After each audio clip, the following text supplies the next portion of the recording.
Some wild cats. Hey, you hear me? We back with it, man. You're listening to some wild cats.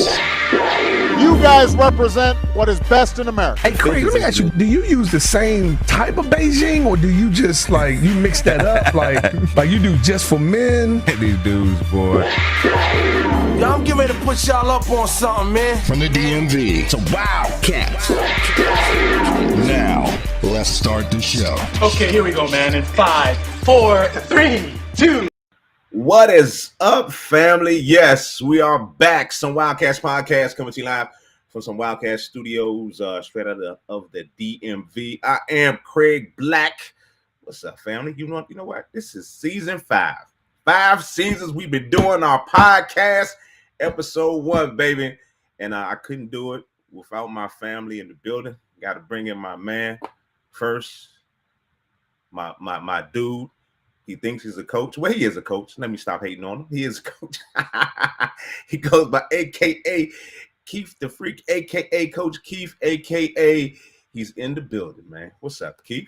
Hey, man, did you just question about me being a coach? It was a That's joke, how we man. starting the season on? Oh, man. I'm just joking, man. Just jokes. What's up with you? Man? Man, what's up with you, man? First show of 2023 at that, man. So now we've been doing this for 5 years. That's crazy. 5 years. Y'all some old Bammers. That's all I got to say, dude. Y'all 5 years in the books, all right? And let's bring my other partner to the room, my dude, and AKA the agent. We don't call him that no more. AKA the old man. What's up, Ant? Man, these folks renewed our contract for another year. Oh, man. 5 years, baby.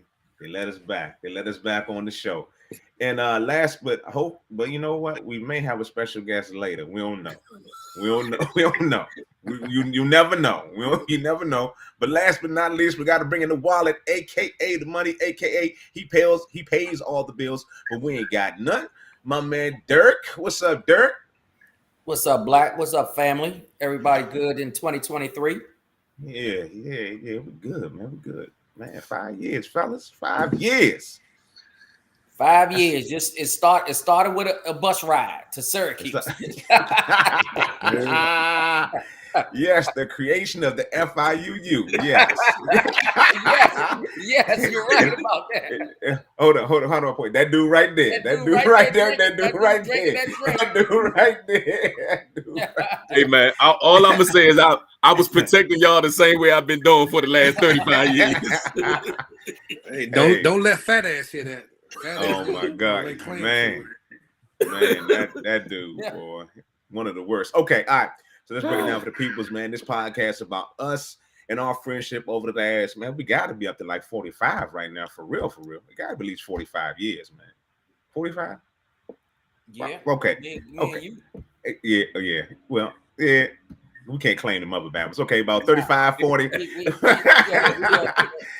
the age of 7. Man, that's crazy, boy. And this podcast is about the topics we want to cover because we want to give a goddamn about what you think. It's all about what we think, baby. All right, let's get it going. Let's jump right into it. Man, how do you segue to it, man? Tyree Nichols, the brutal assault, and I don't know, man. My spin on it is straight up him being assaulted the way he was in the climate that's going on right now from 2020, that we had this uproar over police brutality. Hell, that's been going on for all our lives. As long as I've been alive, police brutality been there. But it boiled over in the country in 2020 with the pandemic and all that, the protests, we had all that. And to come back and have Kyrie be beat the way he was by 5 black police officers.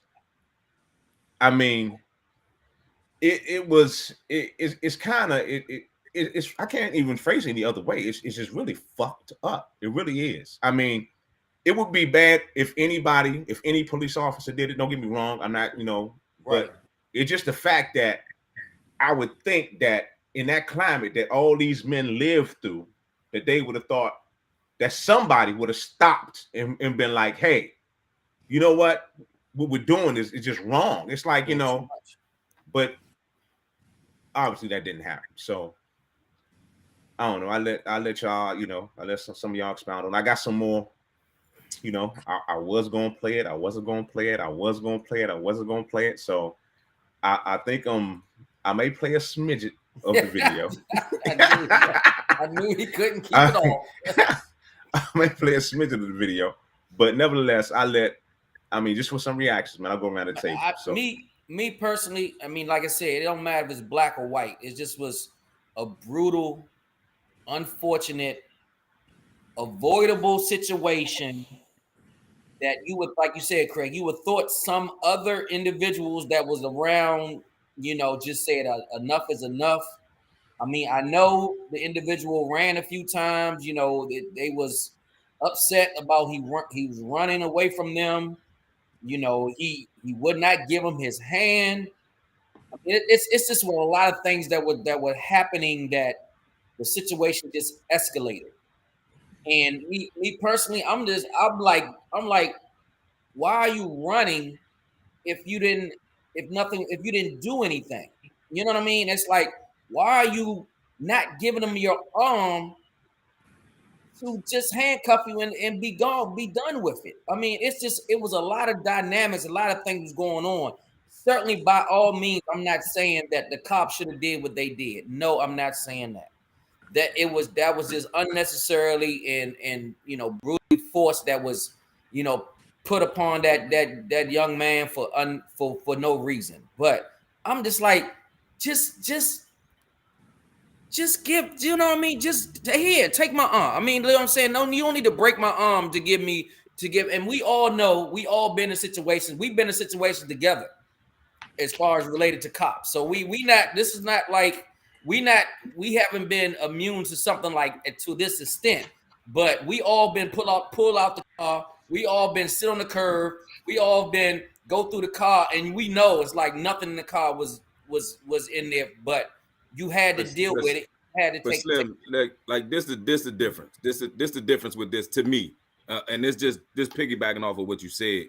The difference is this was clearly in a so-called high crime neighborhood where this was a task force that was put together. So the aggression was probably already there. Like you saying, just get your arm up. But I mean, at that point, Slim probably was scared for his life. But what I saw in that video was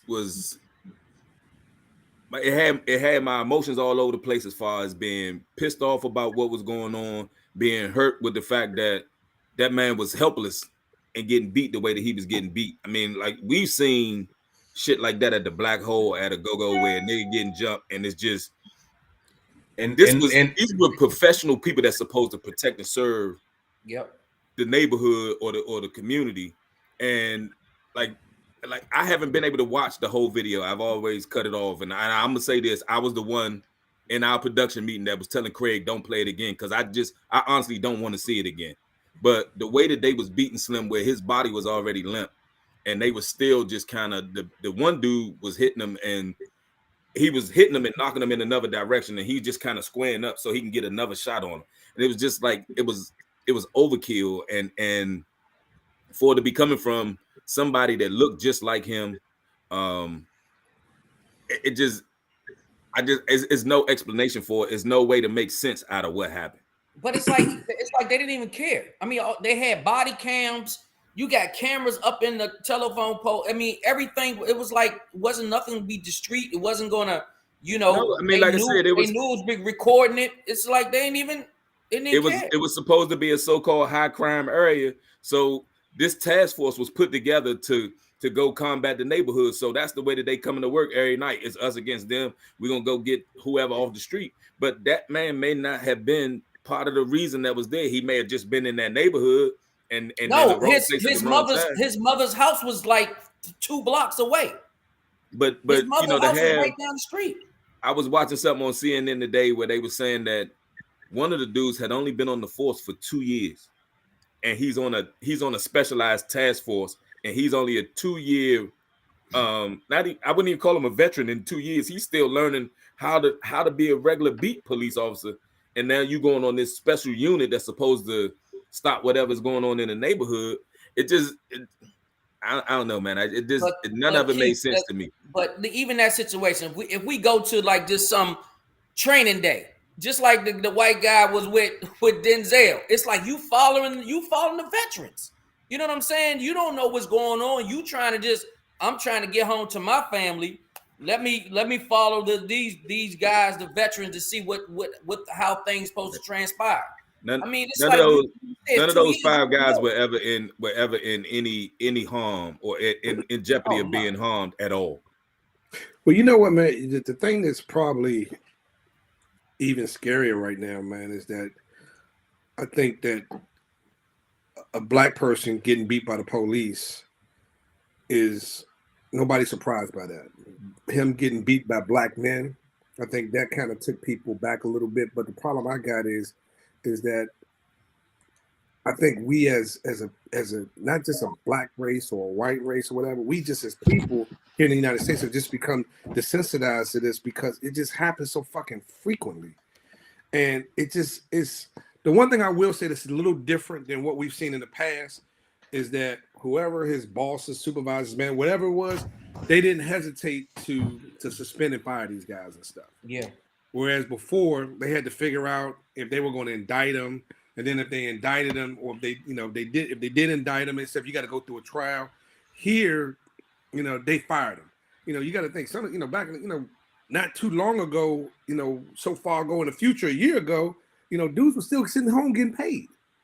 And so we just as a community, and I know I'm just thinking, what's going to come out of this? This dude getting his ass beat for nothing. What's going to come out of this?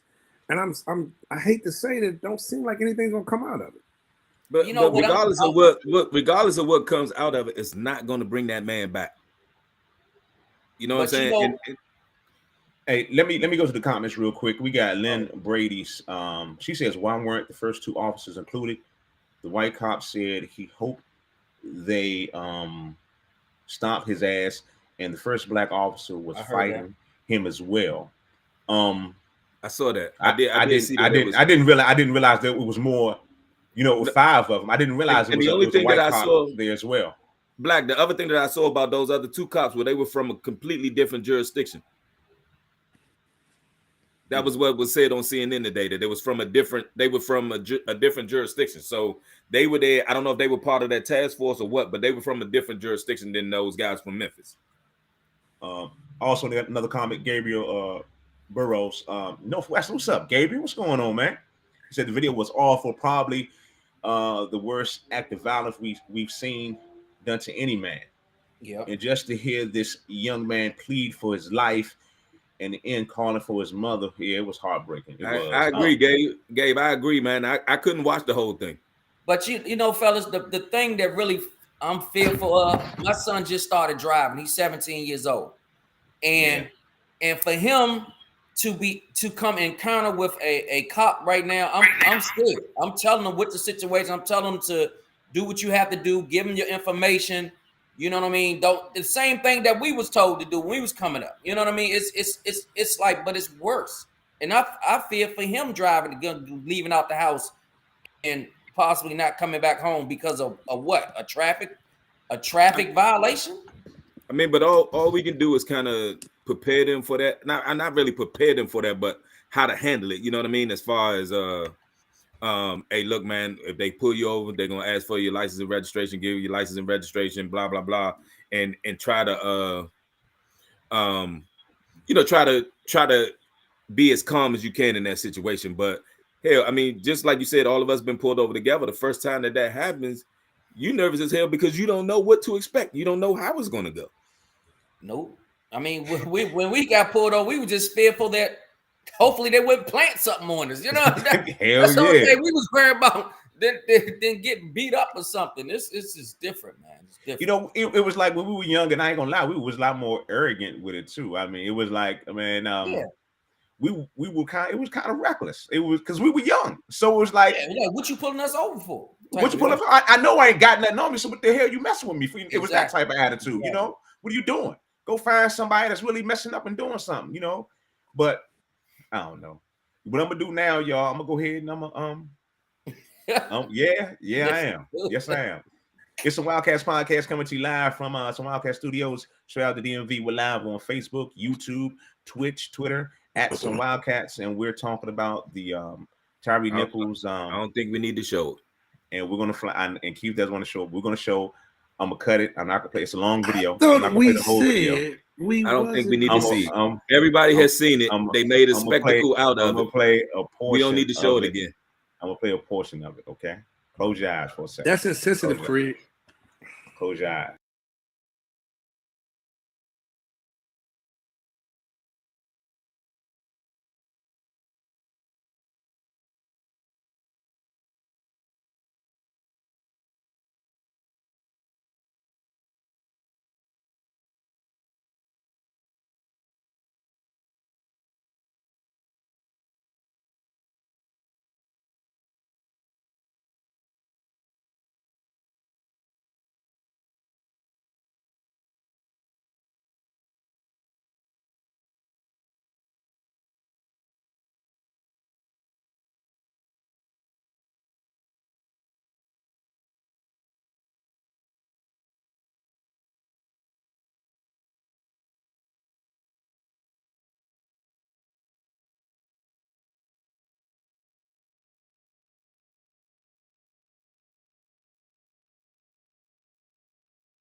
I'm gonna cut it right there. I'm gonna cut it right there because he was gonna start.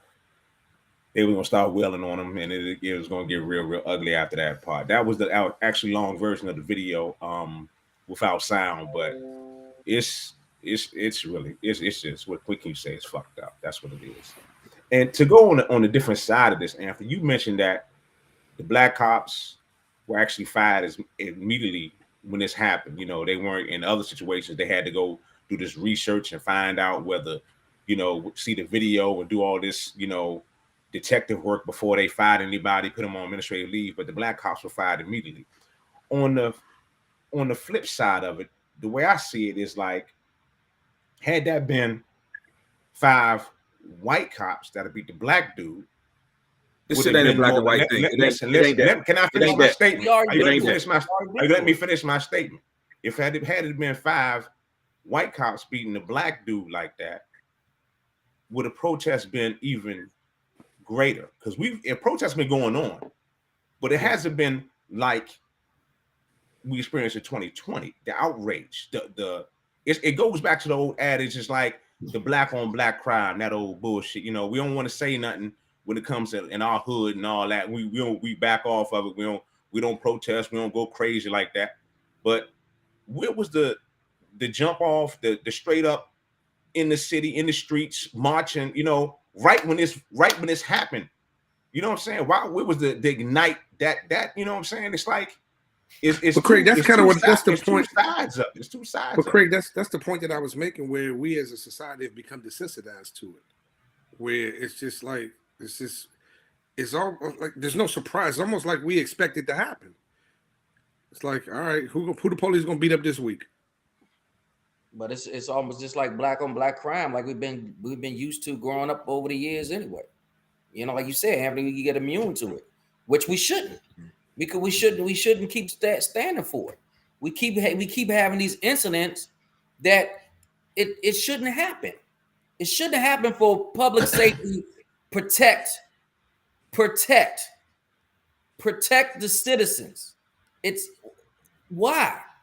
But you know what's crazy, man, is that in some, and I'm gonna step out here and make an assumption, in some police communities, like this shit is okay with them. And the only issue that they got is that they get caught. Somebody has some cameras and they get caught. Because we've had police on the show before. We all got, very close friends that are police that we talk to, and all of them have been, have been as up in arms in it as about us and stuff. And it just makes you wonder, how is this shit okay? Like, I'll be honest with you, y'all my boys, but if I see y'all beating somebody senseless, I gotta stop y'all. You know what I mean? Like, I just don't understand how you just let it go, let it go on. Yeah, just like it's 5 of them. Like, but at one point in time, but Anthony, you don't want to be considered like the outcaster. You know what I'm saying? It's that community.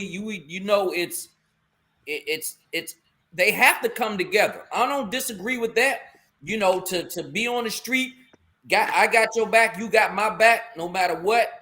To make sure I get home. But some of the things is just speak up and say that shit is wrong. I think like I said before, and what I heard on CNN today, it was more about them being on a task force that was out there to stop whatever was going on in this so-called high crime neighborhood. It wasn't so much that we've had guys come on here. Your man from St. Louis, the officer from St. Louis that you had come on with. My dude Clay Farmer, man. Clay, right. Yeah. He's saying that they know it's certain guys that they don't want to be associated with in the field, that they don't want to be around because they know how those guys go. And a lot of times, in most cases, and even when you see it in the city here, you got guys that's coming from Pennsylvania, coming from other little rural areas, coming down here to try to police people in the city. That we know you're not from here. We know you're not like us. We know you don't understand us. And all they doing is coming down here and be like, well, I'm the police. I'm going to do what I'm going to do. And that's why you have those neighborhoods that bump heads with them. And I think that was kind of the situation. I seriously doubt a lot of them were from that Memphis area. That neighborhood that they were supposed to be protecting. I seriously doubt it. And especially those cops that was from outside of that jurisdiction. Yeah, it's just it's an all around terrible situation, man. One more comment. I got Tango Jackson. When a person calls for their mother and it doesn't jolt a motherfucker, damn. She said MF. It don't knock them out their zone. A motherfucker out of their zone. It's beyond a problem. No, sir. No way. Anyone can stand around and watch and let anyone participate in brutally harming someone. Yeah. Yeah. Yeah. Yeah. Well, Anthony hit me on the inbox in our private chat to move on. So so you listen to that, but you ain't listen to the other stuff. Nah, I ain't listen to other stuff, man. I played a portion of it. I didn't play you thought he wasn't gonna play that?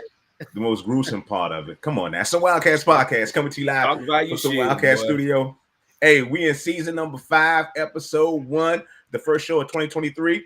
And we're gonna switch gears. We're gonna change gears and try to bring the show back up a little bit. I was gonna go to Air Reed, but we're not gonna do that. We're gonna go a little bit higher.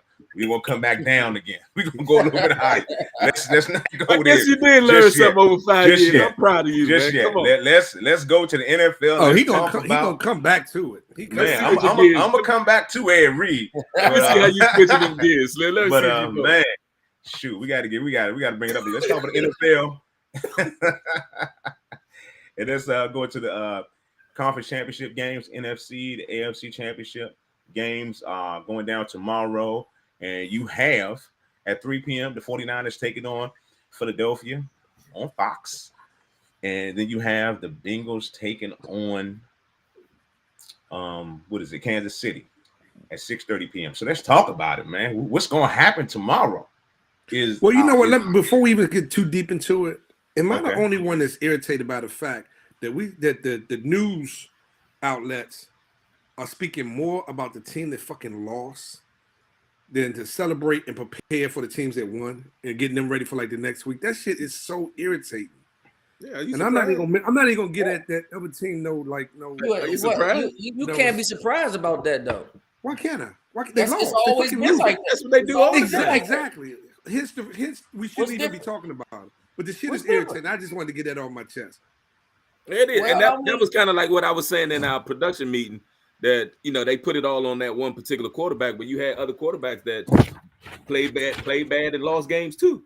Well, we talking about the ones that, but I'm talking about the same ones. I'm talking about the ones that won. Let's those, that too. Because again, you be talking about this dude next year. We talking about these other dudes next week. You know what I mean? Or this week. Like, I don't want to keep talking about these folks, man. Like this, they fucking wrong. Are you talking about Dak and the Cowboys? Is that what you're talking about right now? You wanted to talk about your mascot? You wanted to talk about your mascot or something? You ain't heard us say nothing about football since we lost. Look. We let me stop because we're doing exactly what I didn't want to do and talk about. Right, exactly. You brought it up. You brought it up. Right. You're right. You brought it up. You are absolutely right. But let's talk about those Bengals, those Chiefs, those 49ers, and I can't even believe I'm saying. Let's talk about the Eagles. Let's talk about that shit. He was pissed off about talking about it, but he talked about it. Yeah, right, exactly. He bring it up. if that wasn't some Craig Shield shit right there, and they gonna talk about it. They gonna talk about it Monday morning too. Some more. that was some Craig Black stuff right there, boy. God damn, boy. You could appreciate that, couldn't you? Hey, that was a beautiful thing, and I like that. You're right. New year, new blackness. That was beautiful, man. I like that. Hey, so let's talk about it, man. But all jokes aside, man, like I'm gonna start with the Bengals and the Chiefs. Yeah. Joe Burrow hasn't lost to Mahomes. Now, I don't never like to say a quarterback play against a quarterback because the quarterbacks play against the defense. But they make it seem like Mahomes is kind of like and rightfully so. He's been to 5 straight AFC Championship games, but Joe Burrow seemed to have his number, man, and they playing good ball right now. So I'm more that's for. Why, more that's so, why I keep. I don't see him winning the 5th one. I just don't. I don't see them. Well, they didn't win it last year. I mean, the Bengals went to the Super Bowl last year. The Bengals won it last year. I know, but I mean, I don't see him win it. Hopefully, I mean, they can't. Hopefully that his ankle is still bothering him. I mean, you know what I'm saying? Yeah, but I mean, shit, he was healthy last year and didn't get him. So I mean, I'm looking forward to 2 good games tomorrow, and I think that's gonna be a good one. And then with the Eagles and the 49ers, both of them got 2 stingy defenses. I think the Eagles defense might be able to kind of confuse Purdy a little bit with him not having that much experience. But if I could have with having friends that are both Eagles fans and 49er fans, if I could have both of them tie or lose tomorrow, I'd be good. You talking about Troy and Greg? If I could have both of them lose, I'm gonna be real. If I could have both of them lose, it'll be peace and quiet. Nah, man, fuck that. I'd rather have Troy win than anything. Fuck that. Let's keep the the only thing the Eagles got going for me is they coming out of NFC East. So I think if they win and they go far, it validates us not winning because we can just say, "Hey, our conference was the fucking strongest conference in the NFL." Oh, I mean, it was the strongest one in regular season, though. But if you think about the 49ers are on the West Coast and we on the East Coast. So if I got to give a nod, I'm gonna go with the Eagles, even though I can't believe it. At least for this one weekend, for 2 hours, for one day out the year, I'm gonna go with the Eagles. No, I'm definitely going with the Eagles. Hell no. I think Kansas City. Hell no. You know what? Because if we all in this group me, right? Y'all know about that group me win. Y'all better mute that mother. Because they already got it muted. They don't see it. Because y'all know if them Bamas win, that Bama gonna be ping. I'm turning it off. I may uninstall the app for a couple of weeks just to get it. Just mute it. It's Bama. But you know the funny thing about it. Whenever we just don't reply to that dude, he still just keep on going like, do you realize nobody has knowledge in your hands? Facebook, Twitter, Twitch, YouTube, people, do y'all have a friend like this that just keeps going and go? He don't stop. The Bama just don't. Do you have a friend like this that never stops talking shit no matter what?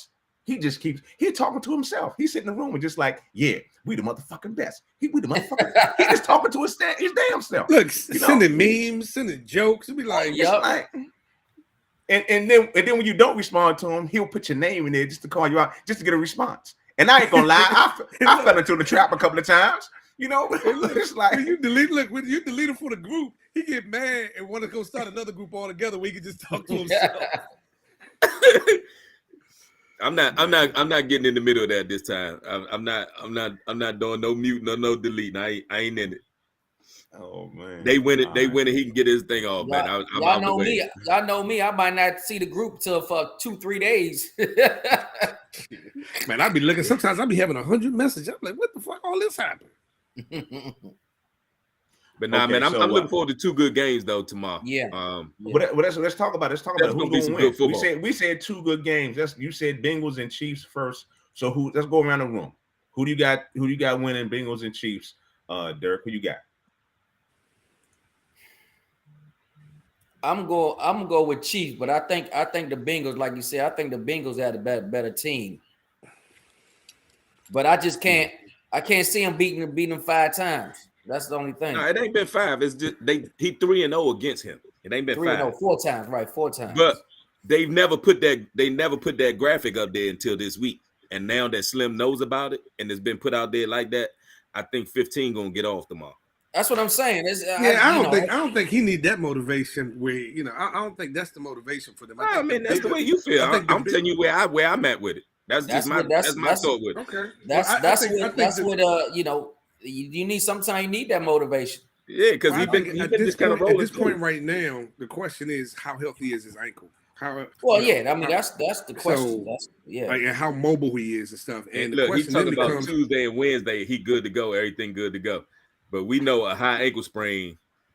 Man, all it takes is somebody step on that jump. You step the wrong way, and it's no more good. Keith, he's not gonna feel his ankle. They're gonna be giving that joker shots. I don't know what you're talking about. He ain't gonna feel it till next week. Yeah. What talking about? Though? Yeah. This is the last game. This ain't no regular season game. They gonna do what they gotta do. Lynn Brady says KC all day. All right, Lynn. All right, we got you. Hey, I'm glad she turned her phone back over. I tried to keep that dude from doing what he did. I'm glad you turned your phone back over, came back to join us. Who is Lynn Brady? Do we know her? I don't know. You was talking like you know us. Yeah, she active. Wow. Okay. All right. So let's go. Anthony, did you pick somebody? Anthony, did you pick? No, he ain't pick. No, I want to go with the Chiefs, but that high ankle sprain kind of worries me and stuff, man. And true. I mean, that's the question mark. That's the question in the air. Because if he ain't mobile like normal, Joe, that's. I'm gonna go with the Chief, and I'm gonna give him the Andy Reid effect and stuff, man. Like he's been there, and so I'm gonna go with the Chief and stuff. I like their experience and stuff. Thanks, Lynn. We love you too, darling. What she say? Okay, that's cool. Oh, she from St. Louis. St. Louis. What's up, Lynn? Okay, St. Louis family. She love from the Lou. Love the Lou. All right.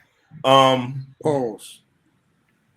I just said I love the Lou. What's wrong with that? That's a pause. I can't say love. You love Lou. Okay, no, you love Lou. I said the Lou. Say love Lou.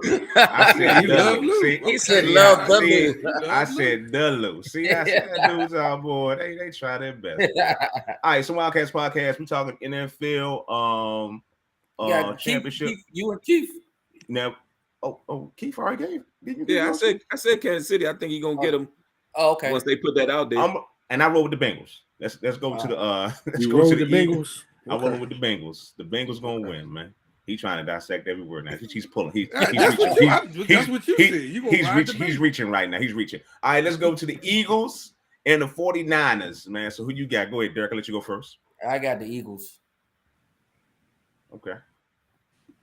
Why? I'm going with the Eagles. I'm going with the Eagles. I'm gonna say Eagles. You gotta take the emotions part out of it. Man, dude.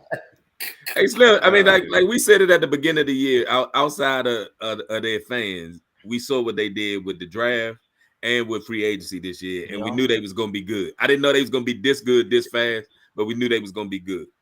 So I'm not surprised that they where they at. I think they're gonna confuse the young dude tomorrow. They got a hell of I think they're gonna try. Shanahan ain't no slouch. Whatever. They got a hell of a defense. They hold him like Dallas will hold him to that number. They put up more numbers than that. He better than that with his feet alone. Wow. Sorry. He was the last pick in the 7th round. Right. Playing in the NFC Playing Championship in the game. NFC Championship game as a rookie. Look, his fortune came from two individuals that got hurt. But let me ask you, wasn't Burrow in a similar situation? Not being the last pick in the 7th round, but when did he go his second year into the playoffs? Joe Burrow. He went early, but I mean, he won the national championship too. He got hurt that first year. That ACL, he tore his yeah. He not new to winning though. He won a national championship. Yeah, he won everywhere he been. I don't care. No. I hear what you're saying. What? I'm about to say, if you stop interrupting me, I hear what you're saying. But the NFL and the NCAA, CFA is two different things. Regardless, I'm talking about a winner. I'm talking about him being a winner. But he regardless of where I'll give you that. I'll give you that. They was able to get Chase. That's the problem. That was the X factor. But that was who he was throwing to at LSU. I know. I'll give him that. I'll give him that. And you can say the same thing about Hurts. Yes, everywhere he's been, even when he lost his spot to Tua and went to Oklahoma and still won the Heisman. It's in the running for the Heisman. Yep. Before I make my pick, I'm gonna go to some more listener.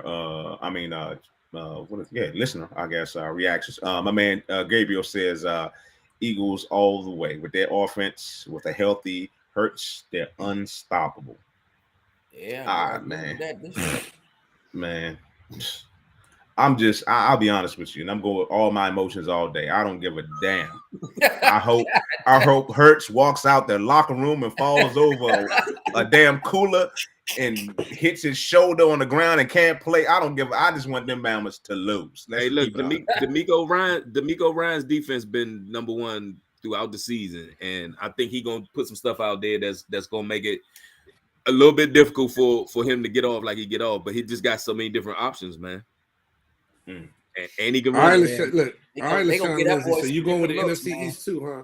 LaShawn Lindsay going with the NFC East too. Okay, we see you, darling. He gonna jump on that bandwagon. Looks, I'm telling you. We don't want the Bama's to win. We don't want them to win. Hey, we beat them already. We can say we beat the Super Bowl champs already. We beat them.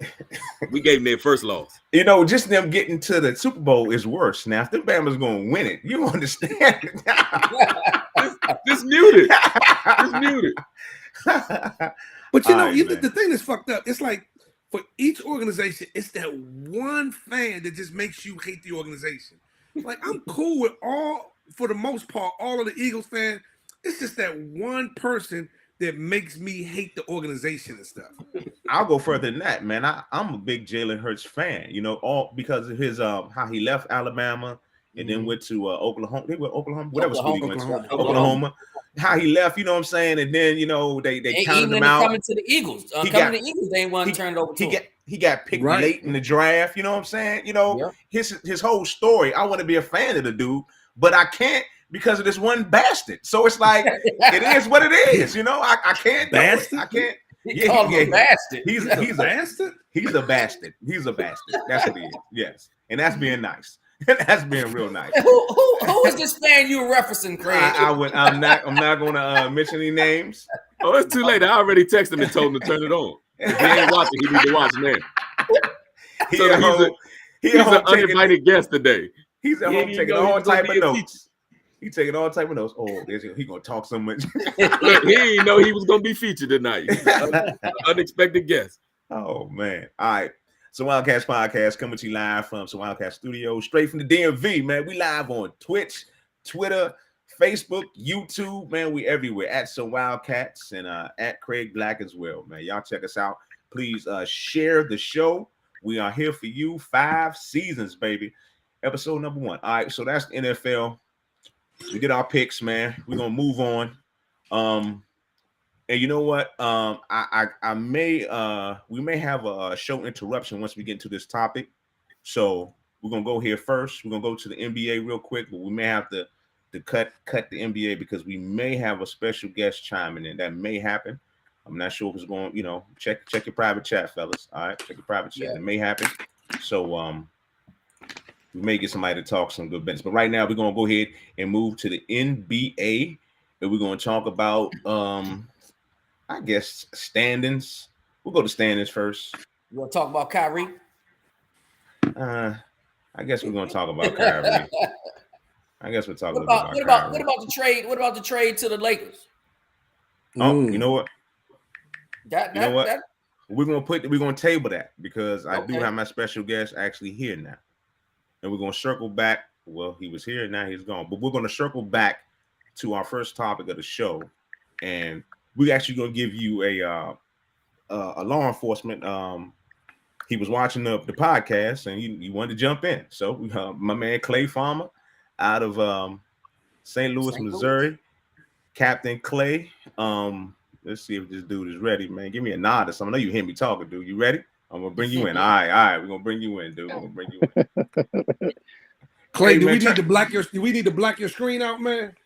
No.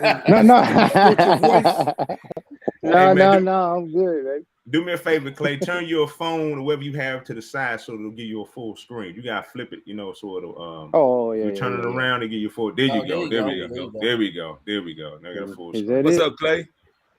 What's up, fellas? Ain't nothing cracking but concrete butt cheeks. You know what it is. All right. This is for official introduction. My man Captain Clay Farmer out of St. Louis, Missouri. Law enforcement professional.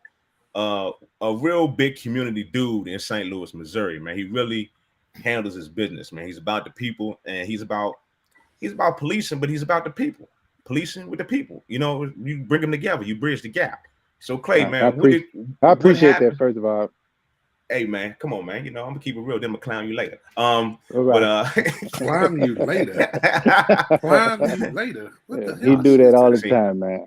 At the end, I'm gonna tell you what he did to me last time I was there. But we'll wait. Clay, can you stop, man? You are playing. These dudes play with words so bad, Clay. Put pause all over this conversation. Pause. Let me throw pause. I'm about to run the ticker with a pause underneath the bottom of it, dog. Pause. God damn. I'm gonna tell you what he did to me later. It's reckless right now. It was bad, guys. It was getting reckless right now. Hey, no lube. Let's get to the situation at hand, Clay. Straight up. You've seen the video. We all have seen the video, man. So from a professional standpoint, man, tell me, what was your reaction from a professional standpoint?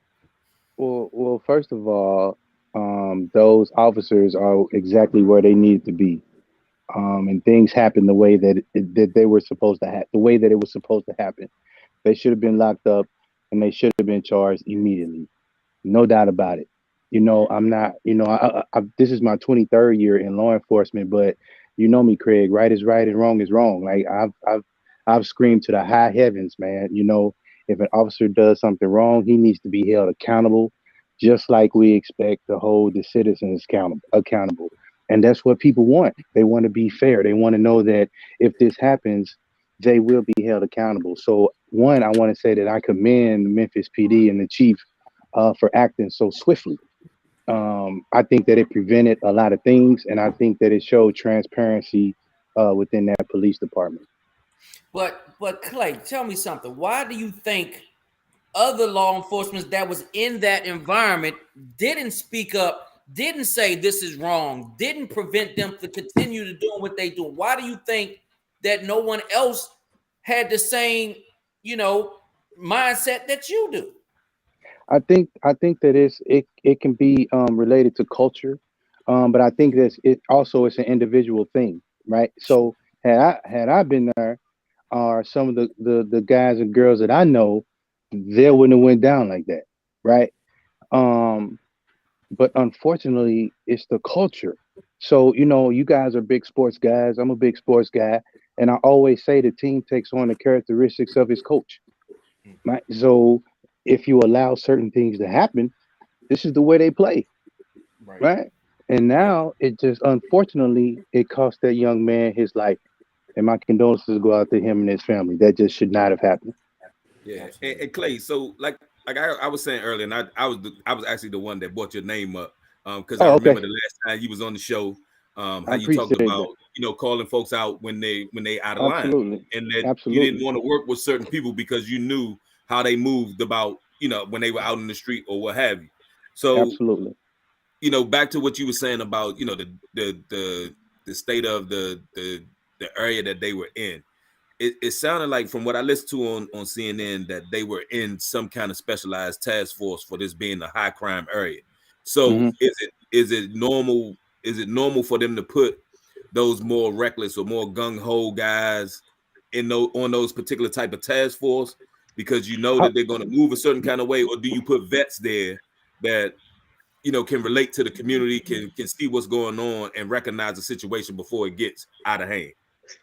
Well, I don't necessarily would ever think that they would put people there that are reckless. Like, you know what I mean? That's like, I'm not going to just put them in there because I know something's may happen, right?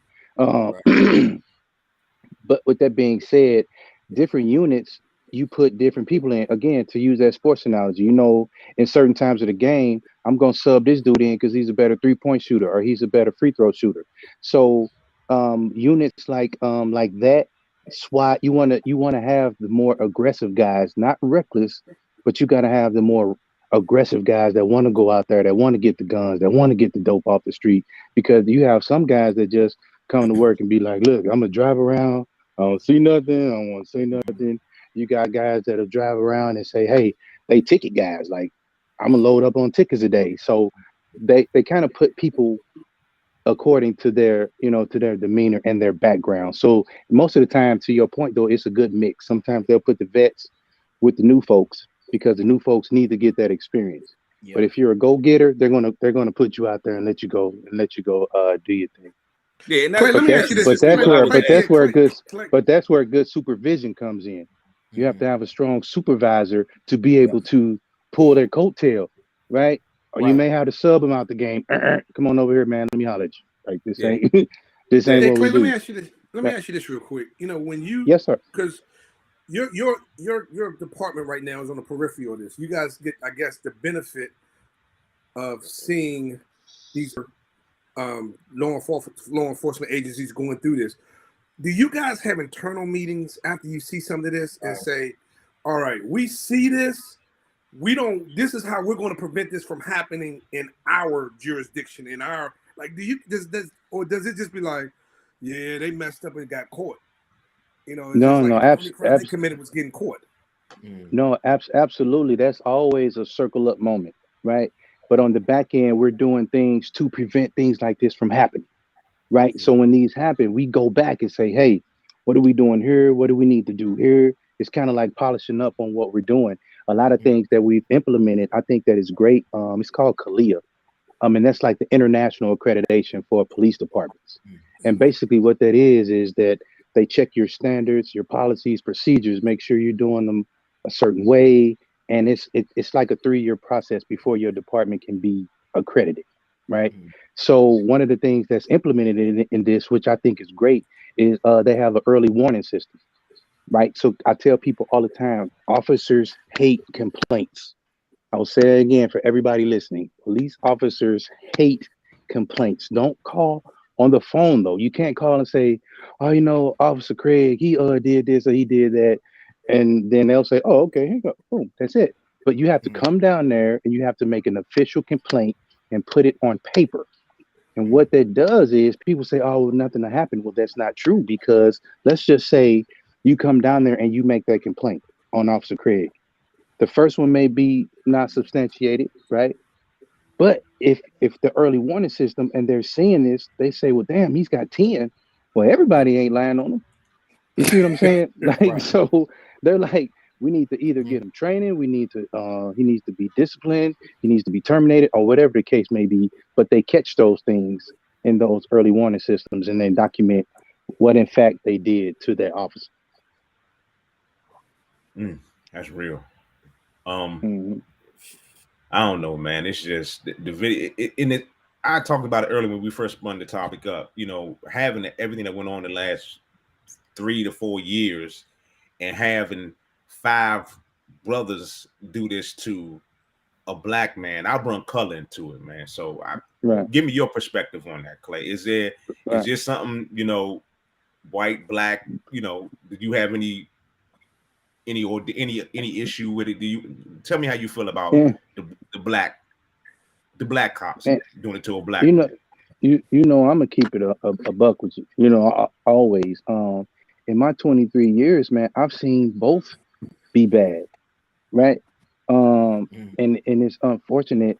It's just worse when it's somebody that looks like you, right? So it's been times where I've showed up on the scene and it's been all white officers, and there's been a black man or woman, and they see me, they like, oh, God is good. You know what I'm saying? We got the black officers showed up like I'm the savior, right?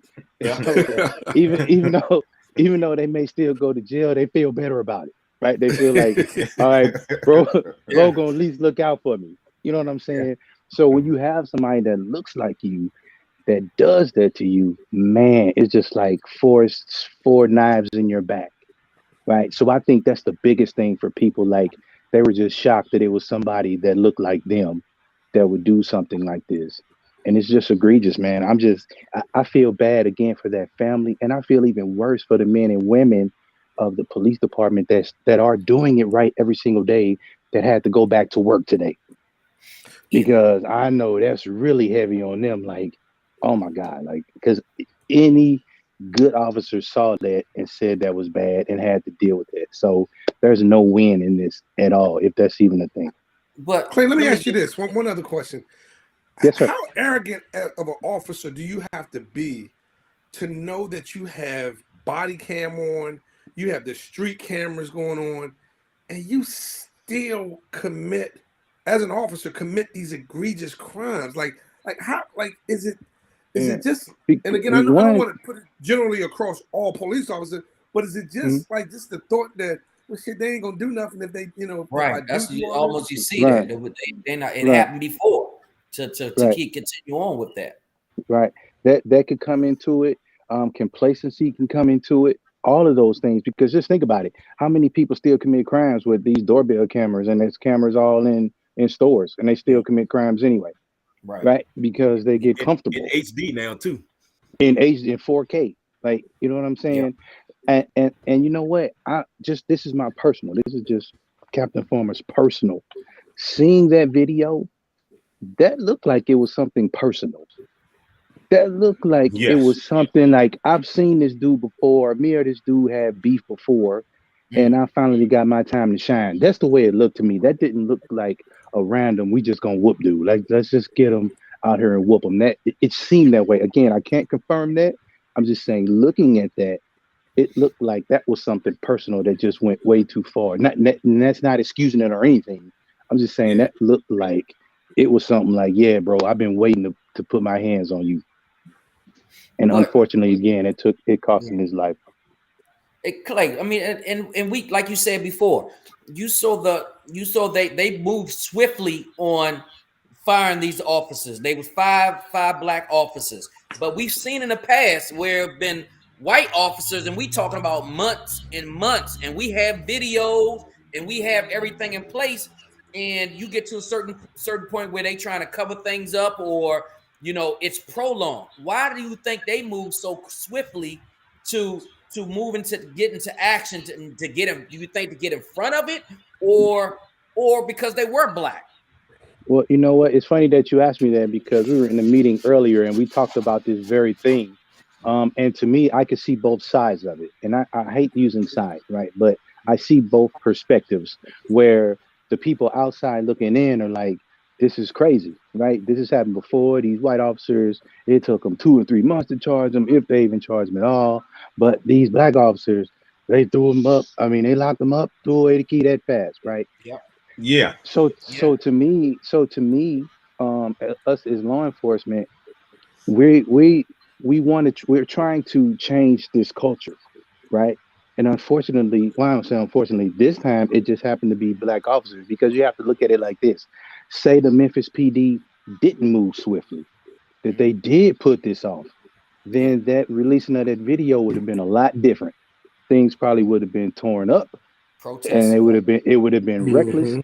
But that showed again the transparency of that department to even release the video, to move swiftly and lock these guys up and to charge them. And that's what we want in this police culture, right? But you know So what? But Clay, I when we've wouldn't had those things even. before, I Yeah. just when we've had like these situations before, it's as though the police union stopped the video from coming out. They stopped it. So was the police union with the police department in agreements with the police department on this particular? And you may not have this information, but I'm looking because all this, it's the same script. The only thing that's right now is the characters are different. It's black cops now. Yeah. I'm not to really. Rodney King. Rodney King video was all out there and getting brutally beaten. And what happened? But I'm sorry, go ahead. No, I was going to say I'm not really sure that the unions can stop the video from being shown.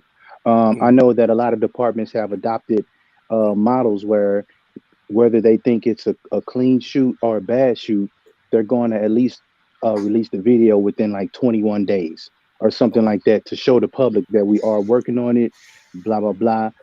I know within our office, I know there was a particular case where it was a young man lost his life. We showed the video to the family, of course, and we had planned on releasing the video, but the mother of the deceased said, you know, she said, the only thing I ask of you guys is that I understand that, you know, there's not going to be any charges in this.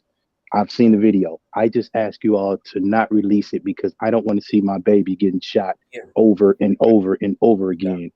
And Prosecutor Bell said, absolutely, I will not release this video because of that very reason. And he didn't care about what the public or anybody else thought because it's about the family at that moment.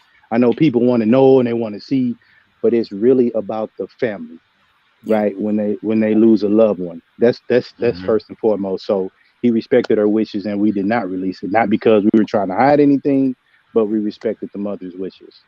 But in this case, the mother wanted it released. Yeah, she definitely wanted it. She definitely wanted it. That's real. That's real. Mama was pissed. Mama she had the right to be pissed. But absolutely. They might have wanted to get in front of her because they saw the video. Yeah, absolutely. It was so terrible. You know, they had to react swiftly. Right. You know, I think you're going to see a lot more of that. You even had the chief in Kansas City sending her condolences. It didn't even happen in Kansas City, of course. Yeah. She made a public video saying, hey, this is not cool. I've talked to my officers. I've done this. I've done that to try to get out in front of these things. Yeah.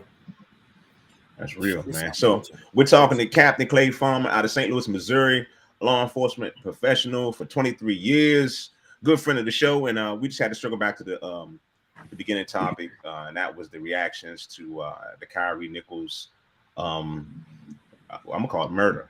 That's what it's just what it was.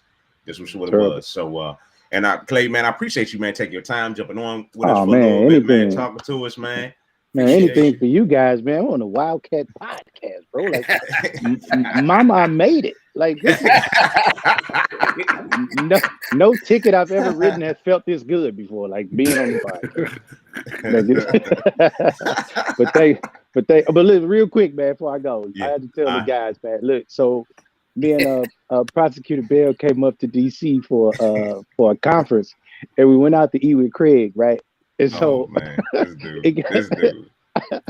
We got classic form. Watch this. Classic form, man. I'm not last. No, he put me out there. So we went to eat, and I got ready to pay. So the waitress came back. She like, your card declined. I'm like, what? She like, your card declined. I'm like, the hell it is. And then Craig go tell the lady, listen, he got that rush card. It ain't no more money.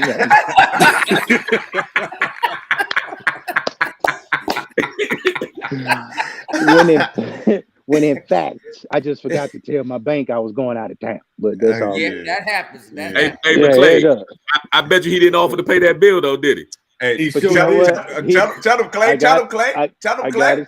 I gotta say, he did. Tell him, Clay. He held his boy down, and I got some cake. I had threw some cake on that. Hey, well, look, he's gonna do it.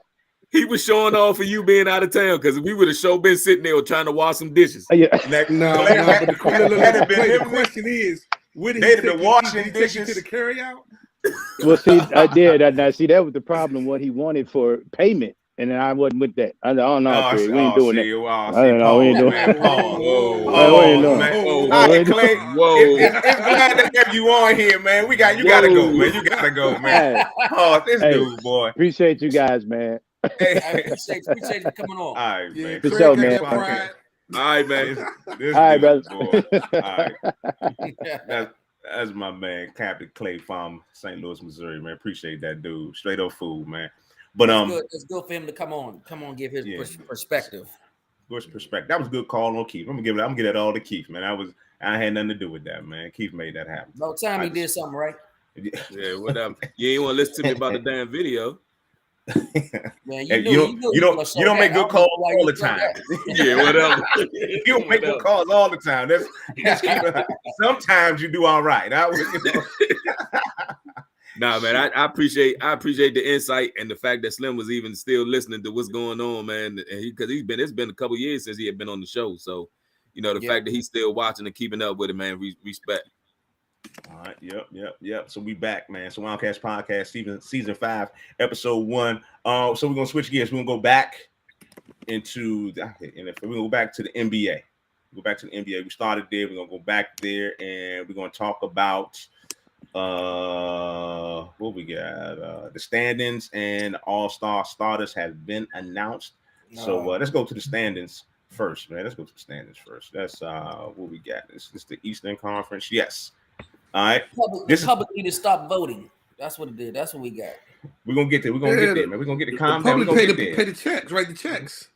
Lord. What up? Do we want to go to the All-Star first, or we go to? I'm sorry. Go to standings. Go to standings. My bad. This is as of last night. The standings in the Eastern Conference. You got Boston sitting at 35-15. You got them 76ers at 31-16.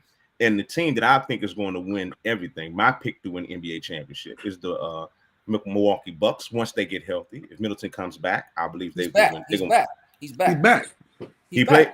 I didn't know he was back. I didn't know he was back. Okay. Back. Then coming in number 3 at 32-17. Then you got the KD less Nets, and Keith said Kyrie was balling before on a little pre-party. If KD was here, they will be up number 1 and number 2. You better believe he cooking right now. Yeah, he cooking. They're at 29-19. Then you got the Cleveland Cavaliers, who they could be dangerous in the playoffs. They could be dangerous. 30-21. Because if you take a look, between 2 and 6 is only a 3-game difference. Mm-hmm. Yeah. Mm-hmm. Yeah. So in a couple of weeks, and this could all change. And it's gonna get heated after the All-Star break. Yeah, and you got the Heat at 28-22. We're gonna go straight to one major team in here, the Washington Wizards. They're at number 10. They're in the play-in tournament right now at 22-26. They're actually on a 4-game winning streak, and I think they're playing right now as we talk. I don't know who they're playing, but I think they're playing right now as we talk. But the Wizards make it do something. I think Kyle Kuzma has taken over the reins of the leader of the squad over there in DC. I don't know. Bradley always hurt. Yeah. My question is, they play in New Orleans. All these basketball professionals on this panel that know, all these coaches that know about basketball, why in the hell do the Wizards keep letting Bradley Beal have the ball at the end of the game when we know he's going to turn that ball over? We know this as fans. We on the outside watch. We're not professionals that's working this team every day of the week. We're not in practices. We're not doing any of this stuff with this team. So if we know this as fans that you don't put this ball in this Bama's hands at the end of the game, Craig, why do they keep doing it? Who you gonna get the ball to? Cal Kuzma. You got to get him the ball. He can't create. He's not going to be able to handle the ball. He's not going to be able to handle the ball and score two. Will you run a damn play where he gets? Man, come on now. Bradley Beal is not that guy. That's why the ball's in Bill's hands. Oh my God! You don't have no other point guard that can do it. That's the way it is.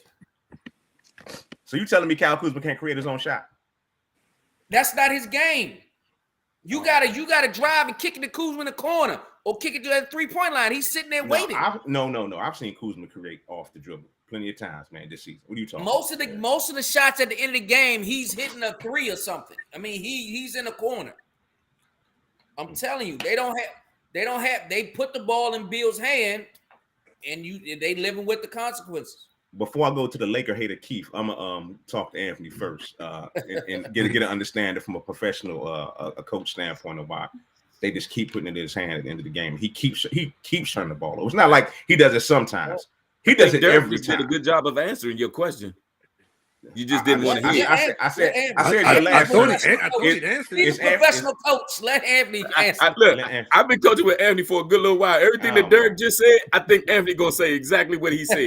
He might say it in a different way so he understand it. Put it in JV or freshman terms for Craig. In layman terms, something. It's already been put in terms. He just don't want to hear it. He got an agenda already, so he want to kind of go the narrative. He didn't want to hear what I got to say. So y'all telling me Kyle Kuzma can't create a shot off his like it has to be. You telling me out of all these? Come on, man. I'm not. You're right. I got an agenda. That's not his game. That's why. That's like you said. Like Kyrie probably leading the scoring in the fourth quarter like that. He can have the ball in his hands. Either he's gonna make the right pass or he's gonna. Kyrie handling the ball and Bradley Beal handling the ball are two different things, man. Come on now. Bradley Beal's handle is nowhere near. He is a turnover machine. Is Kyrie on the Wizards team for him to have the ball at that point?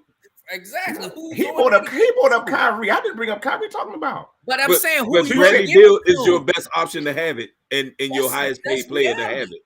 He will draw the attention. It's just unfortunate he turned the shit over. He's going to draw the attention. He can kick it to Kuzma or make the shot.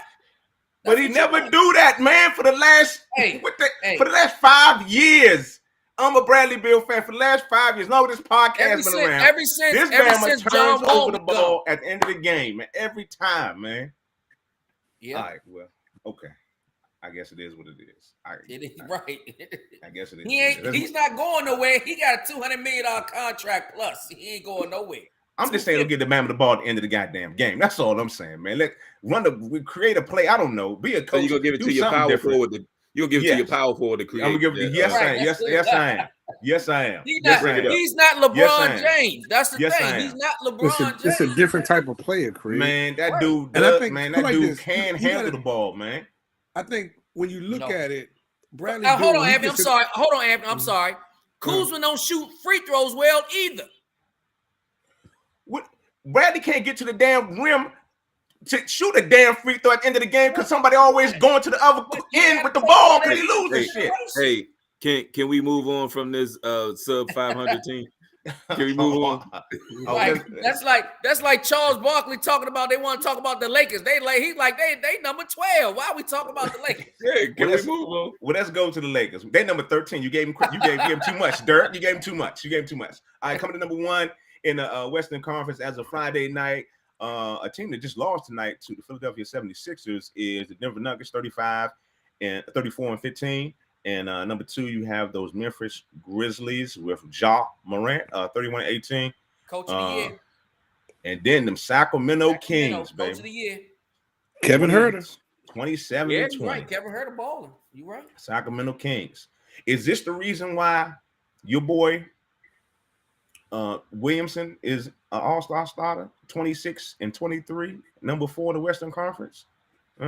No, just a while. I think it's just a popularity contest with the fans. Yeah, I mean, if he was on the floor, it would be no question. But he ain't been on the floor. You got to think about how many all-star starters have been selected that was hurt and wasn't even playing the entire season and still been selected as a starter.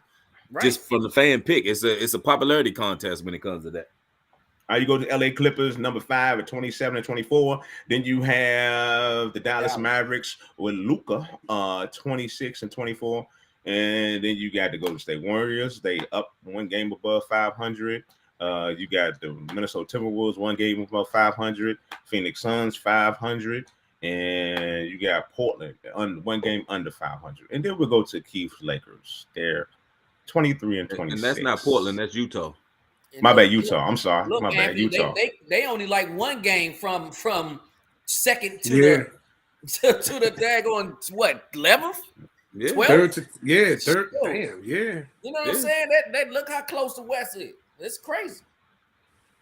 That's crazy. That's real. That's real. I mean, you got it's Phoenix, Booker and Chris Paul been hurt. and it's going to change once that All-Star break and everybody started to make that push. You're going to see a couple of trades here and there. They're going to get pieces, and like I said, like I've been saying from the beginning, you know, the better teams going to rise to the top, man, and it's going to be a couple of teams like Sacramento wasn't expected to do what they doing.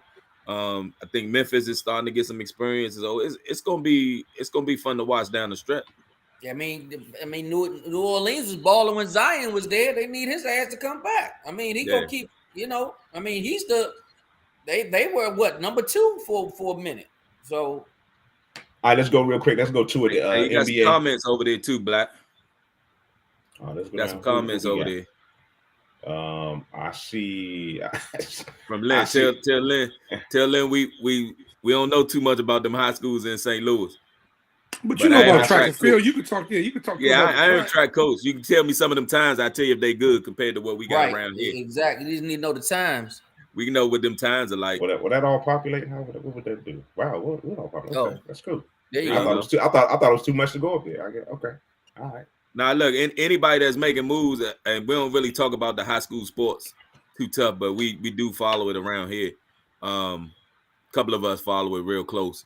You know, track and basketball and football, but I don't know too much about the stuff going on in St. Louis in the state teams, but I know what times look like.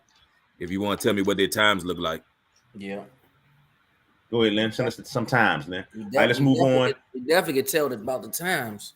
Let's go to the NBA All-Star starters, the selections. West Coast will start there first. We'll go to the captain of the team, which is LeBron James, 19 times an All-Star. And then you got Steph Curry 9 times. You got the Joker 5 times. Luka Doncic 4 times, and Zion Williams. Now, I don't see how Ja was snubbed on this as a starter. Yep. I don't see that. Yeah. It's like you said, but it's a popularity. It's a popularity contest. But I'm just talking about as far as being a snub. Them and Joel Embiid on the Eastern side too. That's crazy. It is crazy. I can't see why Ja should be there. You're right. Embiid, there's no way. It was like that. It was the hype machine created behind. It was a hype machine created around. Did you see what he did to Jokic today? You said he had 49 or something. He gave like 46 or something crazy, and Jokic only had 24. But head to head, he kind of showed who was who head to head today. All right, we go to the Eastern Conference starters, starting with their captain, the Greek freak, Giannis Antetokounmpo.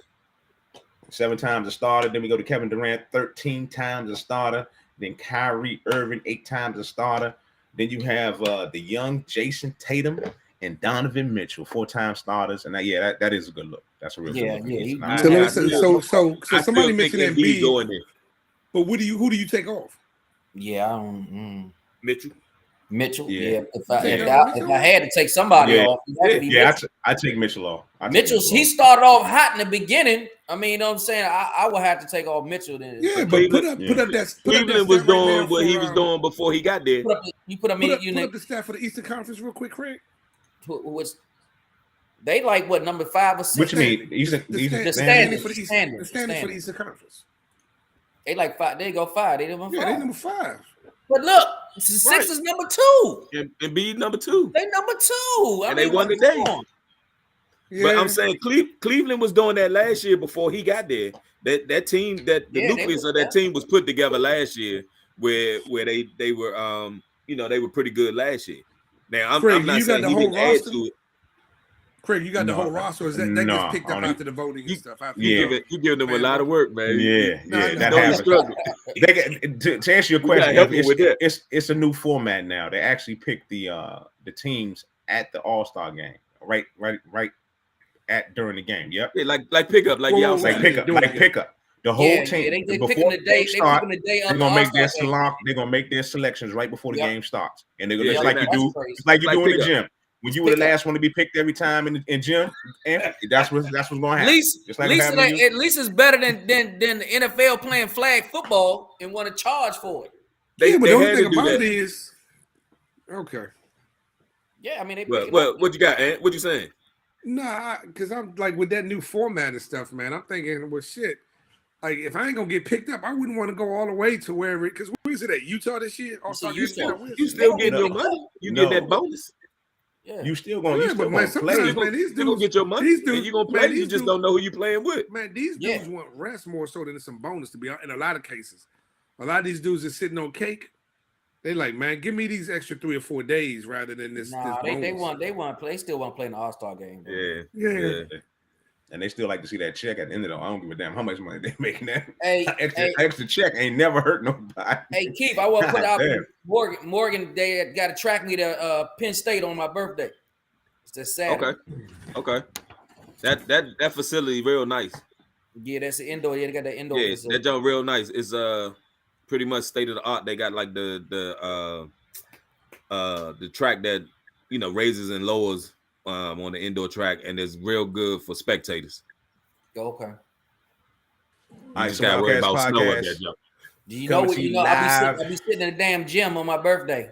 From the DMV and from some Wildcat Studios. We're live on Twitch at Craig Black One. We're live on YouTube, Facebook, Twitter, everywhere. All you gotta do is search at some Wildcats. We're gonna switch gears once again, and we're gonna go back. Well, we're gonna go to the. We ain't going back. We never went here before, so we're gonna talk about Ed Reed. We're gonna bring the show back down a little bit. We're gonna bring the show back down a little bit. We're gonna talk about Ed Reed and his times at Bethune-Cookman University. Well, the short-lived time at Bethune-Cookman. Man, so it was announced that he was actually the head coach to be at Bethune-Cookman, and then Ed Reed had an incident where he went on campus and was picking up trash and did a live video, and I just think Ed Reed got in his feelings, man. He got in his feelings real deep, and he really doesn't. From a professional standpoint, he doesn't have any media, or he doesn't have any cut cards. He doesn't have to train. He doesn't know how to articulate in a calm way his displeasure or his dislike. But when you can't bash somebody that you're trying to work for before you even sign the contract. That's what happened. You never signed off on the contract, but you're gonna go live and bash them. I mean, from a standpoint, you can see how mad they would be. You're like, hey, you just dogged us out to everybody across this nation, and you didn't give us a chance. You came and talked to us first, and then let's go through it. So Bethune-Cookman, he would not be their head coach, and the campus did some the students on campus did some protest against it, and some of the football players actually spoke out in support of Ed Reed, and I have the clip right here. Let's take a listen to some of the football players talking about the conditions of the school after being hit by a couple of hurricanes back to back. So let's let the kids talk. Reed in 3 weeks has essentially done more than this entire administration and other program leads, like other head coaching staffs and whatnot. He's done more in 3 weeks than they have in of the past 5 years. Things that, Coach Drake mentioned, saying that we didn't share helmets, we don't shower, or we actually have shower. We don't have showers. We don't have a locker room. We have to watch out where we put our stuff in the stadium locker room so it doesn't get wet and then get moldy, and then we got to practice in moldy stuff. Or when we go and put our stuff away, we put it in the shed, and then the shed gets wet from the rain, and then we got to practice in that moldy stuff. Moldy balls, moldy helmets. We share those moldy helmets too, and that gear. Most of us had to buy our own Lysol and stuff to spray our. We had to clean our stuff ourselves. Once we get our gear from the equipment manager from that shed, it smelled bad. I remember the first time I opened my bag, and most of the guys were just like, "What's going on?"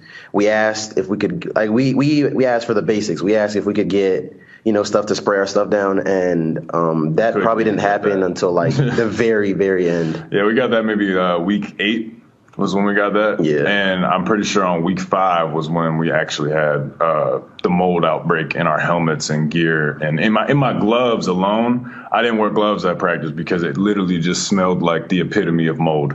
Like I was just smelling a handful of mold. So man, that's enough as that. I mean, so I just it was messed up. It was messed up. The conditions were messed up, but you have to give them time to right the wrongs. And what Ed did, he didn't. I don't think he talked to them to actually, because I believe it was 2 hurricanes, like I said, back to back. And you once you repair stuff, it's it's right back down the drain. What can you do? I mean, it's like. I'm gonna go around the room, man. Y'all. It's unfortunate for the kids. It's unfortunate for the kids. It's unfortunate for the school that they was gonna get exposure. I mean, they could have been the same thing like Jackson State.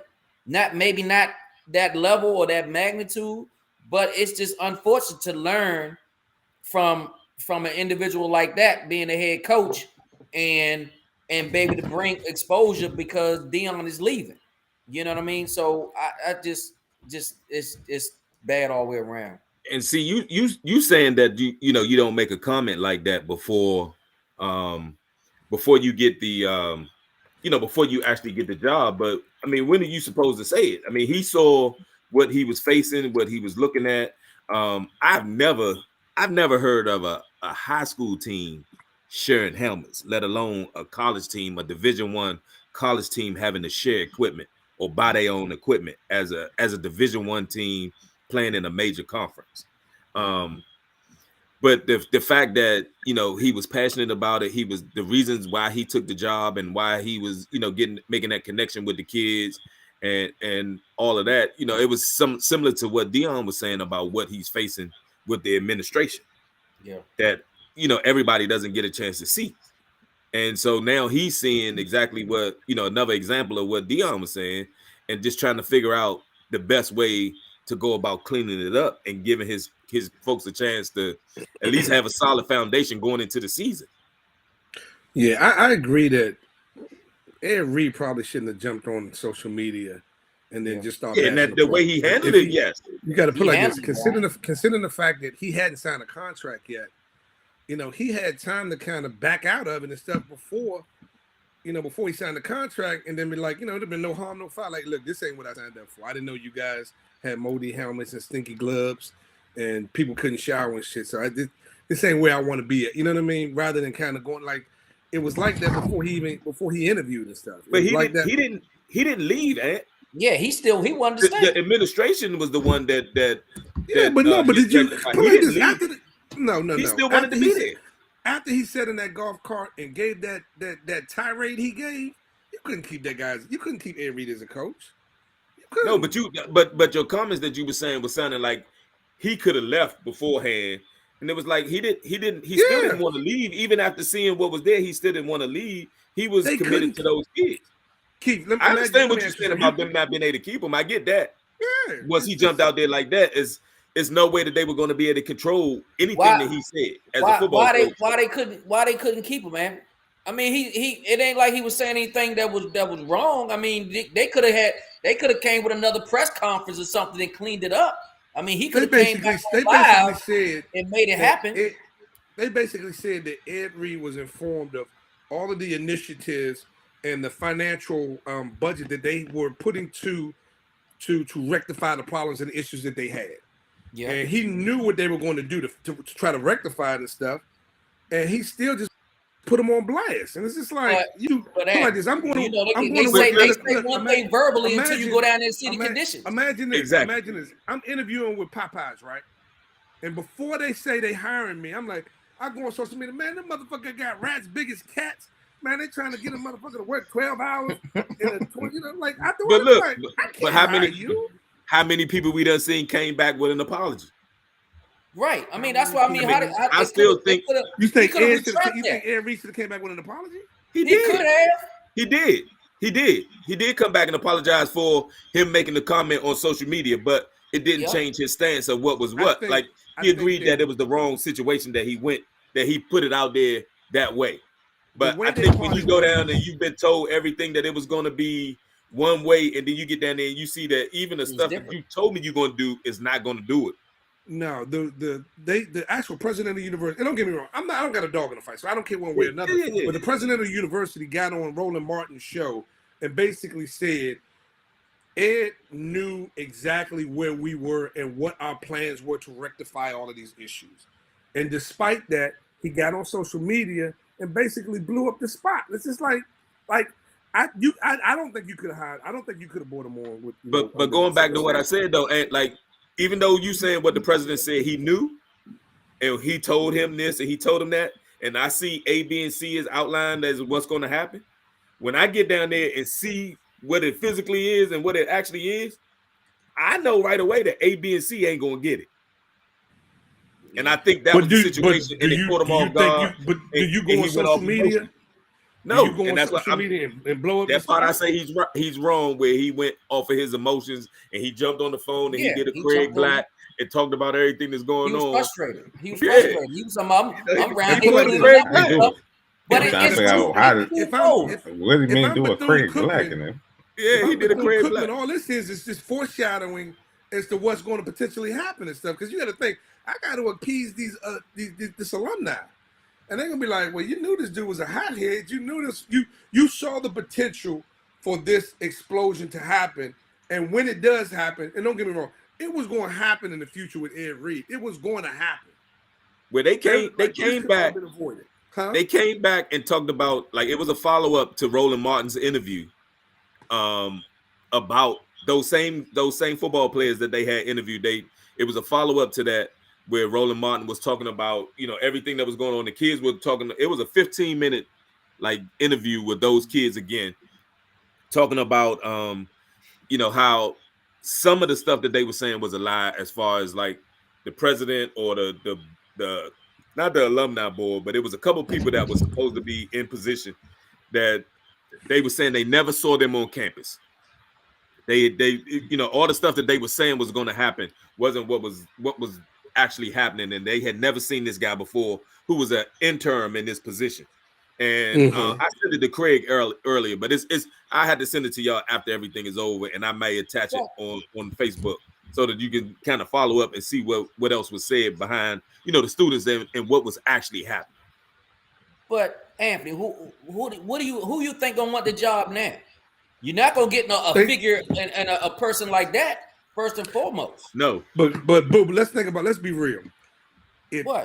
They got bigger fish to fry, because if we talk about the athletics, you can imagine that the academics is some shit. Well, I don't disagree with that. They was on the bankrupt years ago. The coach and stuff, not with the expectation that they're not going to do shit, but until they fix some things, So I don't think, me personally, I don't think that the athletic part of it is the bigger fish to fry right now. I'm like, they sound like they got some other things that they got to take care of before they even think about a winning football program. Where they was even talking about like cleaning up the grounds and stuff like that, and they were saying like the president of the Student Government Association was trying to do a cleanup to kind of clean up the campus, and that they were told by security that they couldn't go into this facility to get rubber gloves and trash bags, so they had to provide their own stuff trying to clean it up. And they said they had frats, they had sororities, they had alumni. Everybody was out there, a part that was basically a part of the Bethune-Cookman community helping with this cleanup. Mm-hmm. But not one staff member, not anybody from the administration, not this interim president who claims that he walks the campus every day and knows, the vibe of the campus at this point. They weren't there to be found. Go ahead. It's just a real bad look all together. HBCUs. I mean, not just Bethune-Cookman. It's like I hate to compare, but like it's like when Dion said it's like when Dion it's like the things that Dion has built up to bring the HBCUs back to some type of notoriety and prominence. Yeah. This incident kind of brung a lot of things down. You know what I'm saying? This is like damn. Yeah. But don't get me wrong. Like, we don't know that Ed Reed didn't have the same type of personality that Dion got. No, yes, it's other pro Hall of Famers that are coaching in HBCUs. You got Eddie George at Tennessee State. That he's not getting those same type of athletes, and he don't have that 13-0 record that Dion had, because he just don't have that persona. So some of the stuff that they were saying, and I guess because Dion had his kids there, that they made it seem like Dion was supposed to save everything, but Ed Reed was basically stamping what Dion saw, and part of the reasons why Dion left. Yeah, but one of the things I think was different about the Dion situation and Ed Reed situation was that because Dion's kids was there, and Dion they made it seem like it was an ulterior motive. No, because Dion's kids was there, and he was donating his own money and deferring some of his payments as well, bringing sponsors. So Dion was more vested in Jackson State than I think Ed Reed was vested in that 1 month that he was going through the interview process. I don't disagree with what Ed Reed was saying, but I just don't think that you kind of go on social media wasn't the right place for it. No, it was his delivery. His delivery was terrible. That's what it was. Yeah, delivery was not even the delivery as much as in the delivery and the platform. It's like they know it's fucked up. You know what I mean? It's like he wasn't supposed to go on social media, and Ed can't be. I don't see him being calm and be able to have a calm conversation, be professional, be able to speak things out. It's gonna come out the way Ed gonna put it out there. That's just who he is. It's not nothing. It's not a knock to him. It's something that he probably would have learned over time. Now, my question is, you think Ed's gonna get another job anywhere else after all this incident? You think somebody's gonna pick him up? Yeah. They're giving him as a position coach. I mean, I don't know right away about first and foremost, he's passionate about coaching kids. I mean, that's the biggest thing that you want. And he ain't worrying about how much money you gonna pay me. He's passionate. That's why he said he got his own nephew. money. His nephew came there to play for them. I mean, he's passionate about coaching. You got to be able to hire somebody like that. All right. So we had an hour 30 minutes now, fellas. Man, some Wildcats podcast coming to you live from some Wildcat Studios. Man, it's season number 5, episode 1. We're back, and man, this is how we have to end the show every week, man, with that FIUU candidate of the week. And I think it's real simple this week. Keith put it in his show notes, and I think we're gonna run with it, man. It's the 5 officers that brutally murdered Kyrie Nichols. We're not gonna celebrate it too much. I don't even think we need to even put them in a school. We know where they need to be at. They're gonna be in that shop program and in some jail, man. So y'all give it up one time for them Bammers. Them 5 officers, man. Fuck them. I ain't clapping for them. Yeah. So there you have it, man. Show number 1, season number 5. You know, I'm about to ask you the question, Keith. Where can they check us out again? When will we be back for our episode number 2 of season number 5? Keith, tell the peoples, man. We're going 2 weeks. We're going 3 weeks. We're going Saturday, Sunday. It's always been 2 weeks. Hey, man. Sir. Hold on, man. What the heck is Twitch? Where did that come from? And why we talked about this before. We don't know what this is. Yeah, why I say Craig Black Twitch? And then we get Twitch, and we getting spam from the Twitch at that. What the world? Where does Twitch come from, man? Yeah, as y'all see, peoples, these dudes have no idea. So hey, I'm trying to get. I'm working with. I'm trying to get him here. Nobody else going here has a Twitch account. We'll let nobody. We'll let them be 150 years old like they are. Okay, we'll just let them stay right like where they are. All right. So as we do every week, man, we show love to Black owned businesses, and we show a lot of love. So I got a special love I got to show to a Black owned business. 12 Creations, my man Adam. I'm about to bring it up. My man Adam. 12 Creations. He made this plaque for my foundation, my program, Community Cuts for Kids, and he does this. He has a lot. It's something coming. I got something special coming for the fellas too. Adam Reed. My man Adam Reed, man. Okay. Adam. Man Adam Reed hooked it up. Community Cuts for Kids. 2023 is coming. He made this for me for my program, and something special coming for the fellas. That's the wood jump Black. Yes, the wood jump. It's the wood. Okay. It's the real jump. Adam. He said he came up with this side hustle during the pandemic, and he's been running with it. He does a lot of logos for sports teams as well. So I had to shout out my man Adam Reed at 12 Creations for putting it down. And he's very affordable too, man. But the quality of the work is great. Though, you said that's a wood. It's wood. It's made out of wood. That's straight up wood, man. That's straight up wood. It's heavy. That thing heavy. He gives you. He got some stuff on his page that's you nice can hang too. it on the wall. He does a lot, man. Adam Reed, man. Y'all check that dude out on Facebook. All right. 12 Creations. And also shout out. Hey, before we get off, Black, Lynn put the times out there. Lynn, that 100 time is okay. That 200 time is real nice. The 24 is real nice. That 25 is okay. Yeah. Let's talk about Lynn stuff. 47 on that relay when we log out. Yeah, let's tricky. talk about Lynn stuff when we log out. Lynn was a part of the show. That's why I answered Lynn's question. Yeah, we can log out and all get right. off of face grab. Once again, shout out to all the Black-owned businesses. Shout out to my girl Lynn. We got big ups, Henderson Automotive. I actually went down there 2 weeks ago and got alignment on my car, man. Shout out to the whole Henderson Automotive family in Queenstown, Maryland. Been around for the last 40-some years. Queenstown, Maryland, Henderson Motors, man. Shout out to them. Also, shout out to PJ's Coffee. They got 2 locations, one in Silver Spring and one in Bowie. Anthony's there every morning getting his beignets. Shout out to Mike Harris and his beautiful wife. And anybody else, before we get to the main Black-owned business, any other shout-outs, any other love we want to spread out? Lynn said, stop being mean. She had to go back and listen to some of the old shows to get out what his nickname is. Lynn, we gotta give you some time, Lynn. And also shout out to our resident Black-owned business, Ezra Technologies, that specializes in cybersecurity, facility management, construction management. All right, y'all get up with Mr. Derek Bailey with that Ezra Technologies. There you have it. It's a wrap, fellas. Thanks for checking us out. Any last word before we get up out of here? Anybody? Anyone? I guess Lynn, not. don't go nowhere. Don't go nowhere. Right. Stay where you at, Lynn. Stay where you at. All right. Now he want to be nice. All right, there you have it. It's some Wildcats podcast. We'll see you in 2 weeks. Per Keith. There you go. 2 weeks.